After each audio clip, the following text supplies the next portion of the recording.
The term pop locking. Like for me, when I heard that term, I heard it later on in life. Maybe I would say late 90s.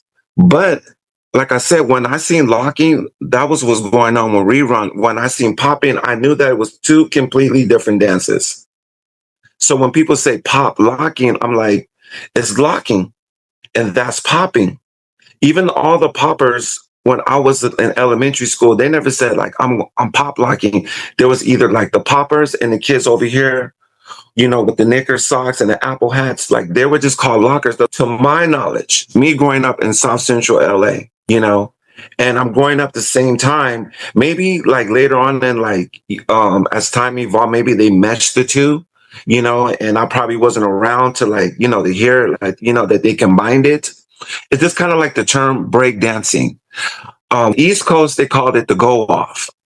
On the West Coast, we called it getting off. Before there was any terms to any of these dances, as Black people, we always saying like, look, they're getting off.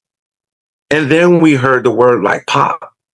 So when it comes to like the gatekeeping and people saying like they don't want to be affiliated to hip hop and stuff like that, it's kind of like, to me, it's like I have to scratch my head on that, because I believe that that style of dance, it transitioned into like hip hop, like the movie Breaking. Like when I seen Pete and Electro Funk, that was supposed to be a hip hop movie. That's not a funk movie. It's not a locking movie. It's a hip hop movie. That's why it's called Breaking. And Breaking exposed popping and locking to the world. So for somebody to say that they want to separate it, it's like hip hop made that dance worldwide. Hip hop made popping mainstream.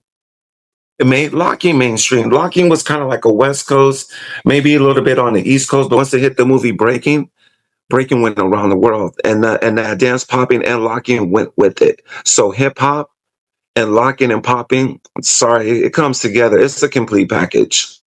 Yeah. Yeah. There's been a lot of discourse about, the term pop locking. So I'm glad Yeah, that you addressed that, because, yeah, there's a yeah. lot of people that don't like that.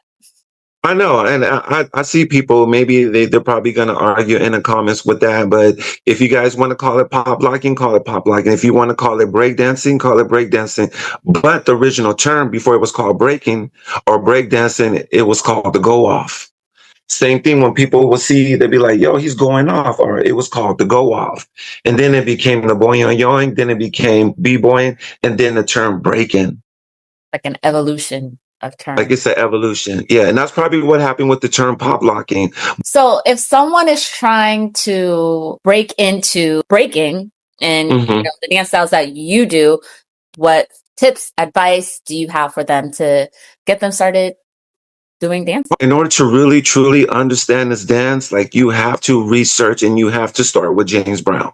James Brown was the man that put it on the map. He had a dance called the Good Foot. He made a song, Get on the Good Foot, dun, dun, dun, dun, dun, dun, on the good foot. And he said, like, watch me do the boogaloo.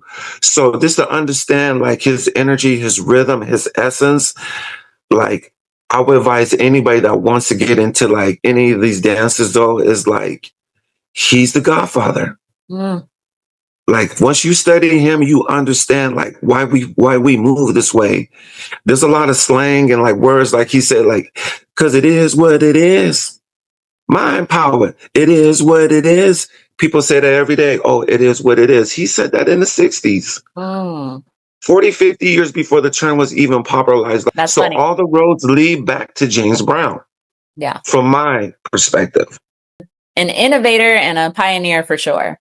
How do you compare the street dancers from that time to the street dancers now?